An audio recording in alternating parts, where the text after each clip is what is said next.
Hi guys, how are you all doing? I hope that you all are doing. I hope that you all are doing great. I am absolutely delighted to share the wrap up of this month because I have read not one, not two, not three, 11 books this month. 11. Like I am impressed with myself. Your girl is one of that girl. So let's get into the video and let's see that what's up there for the wrap up.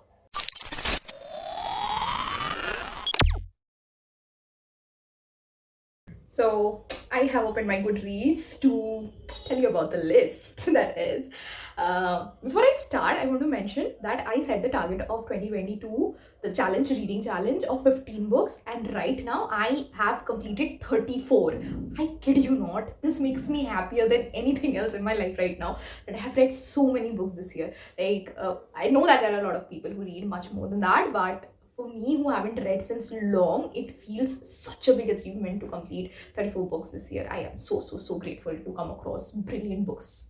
Okay, so the first book that I need to talk about, the first one that I completed last month, it's called The Love Hypothesis. And even the jet pack of the book, it says that it's a TikTok sensation. And well, I was not having high expectations, and I think that it kind of satisfied what I wanted from it. It's a grumpy sunshine thing. It's a there is an age gap thing going on in this love story. There is the student professor relationships and bit about the problems the teenage not teenage like but the women in academics face, and how terrible it can be if they don't have right people at their back. So it's a sweet fluffy romance.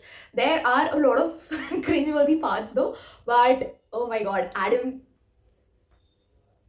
you are oh my god, you have my heart. Okay, so the next book that I'm gonna talk about, that is none other than The Great Gatsby. And Fitzgerald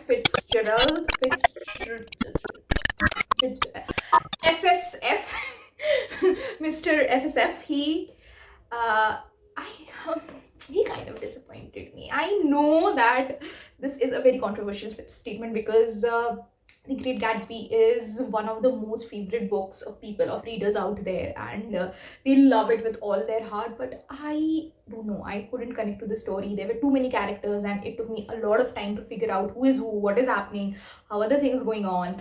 And even though there are brilliant quotes, even the writing is brilliant, I could not like make pace with the plot and the storyline and the setting and the flow in general. I think it's not him, it's me. But I might read other works of Fitzgerald FSF, but this one was not for me. So yeah.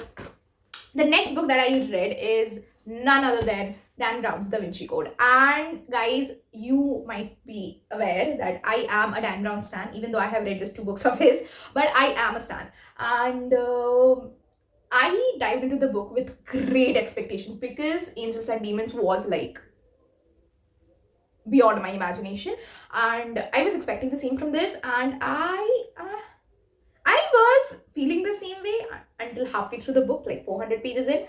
But then I started feeling like it's a bit stretched, like the certain twist and turns, certain things they were introduced just for the shock value or for the sake of it. But that's something that stopped it from being 5 star, but it definitely a 4 star. And there is this Robert Langdon story. This is a continuation of Robert Langdon's story. I don't think I need to describe it. It is about deciphering a code about a very secretive yet very well known Christian history, and it's a quest basically. I don't want to over explain because in such books I know that there is high chance of giving spoilers, so I won't. But definitely a good read, not as good as Angels and Demon, but a good read. The next book in the list, the next one that I read, is none other than The Coffee Gets Cold and Before the Coffee Gets Cold. And guys, if you could read an anime, if an anime can be be on silent, yeah, So if an anime can be written down, if it was a story, then my friends, this is what it is. It is about a urban legend of a cafe where there is a certain chair. If you sit there, you can travel back and forth in time. And even though it's so appealing, even though you might be thinking that there will be countless people willing to travel, like if I would have known, I would have been interested to time travel. But the cafe is relatively empty, and the reason behind it is the ridiculous amount of rules behind the time travel and its functioning. One of them being, before the coffee gets cold, you have to return before the coffee actually gets cold, and that's the small time window you get to go back and forth in time and contact with someone or talk with someone or something like that. So even though it is such a troublesome journey to do, but still there are, for people who take the journey and their life changes for good or bad or whatever. So yeah, it's a book which is like a warm hug, you know. I would like to just read the last few lines of this book, and yeah, so I think that will sum it up. For no matter what difficulties people face, they will always have the strength to overcome them. It just takes heart, and if the chair can change someone's heart, it clearly has its purpose. So yeah, that's before the coffee gets cold for you guys. And then, because I was mentally in Japan, I decided to start reading my first ever manga series, and I started with the Spy Family, and oh my god, it is so good, so good. Like I have seen people hyping it up so much, and I haven't read many mangas yet, so I cannot really compare, but I am hooked. I have completed 3 volumes of it, and I am loving it, you know. Spy as the man of the house, assassin as the woman of the house, and the child is a telepath who can read people's mind, and they have the artificial family. You can guess that shit goes down there, and it's incredible. It is amazing. It is cute. It's funny. It's you know, it's emotional at times. It's adventurous, obviously, and it is great. So if you are thinking of starting to read a manga, please just go ahead and start reading it. So 3 volumes of Spy Family, that is.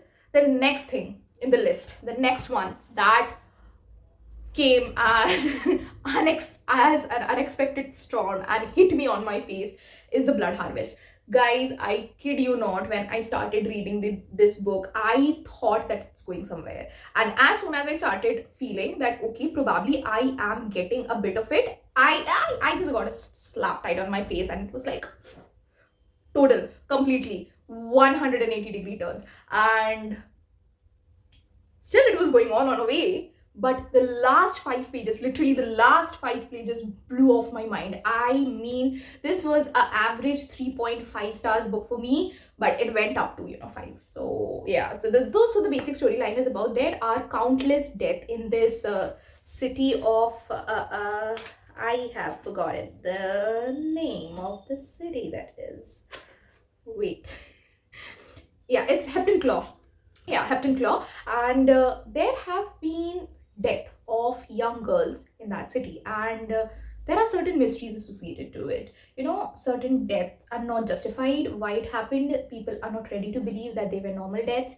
And there is this family which comes to stay in this city, and the youngest of the boys, that is Joe and Tom, they start seeing a girl, probably 3 or 4 years old, and it is said that no one can see her apart from those 2 kids. So yeah, the story starts that way, and the turn it takes from there. There are a lot of Christian references, Christian not mythical, but yeah, like references which I couldn't really get initially, so I was struggling a bit, but then, oh my god, did I get a compensation? Hell yes. So if you are thinking of reading something really spooky and something that will blow off your mind, please pick up this book.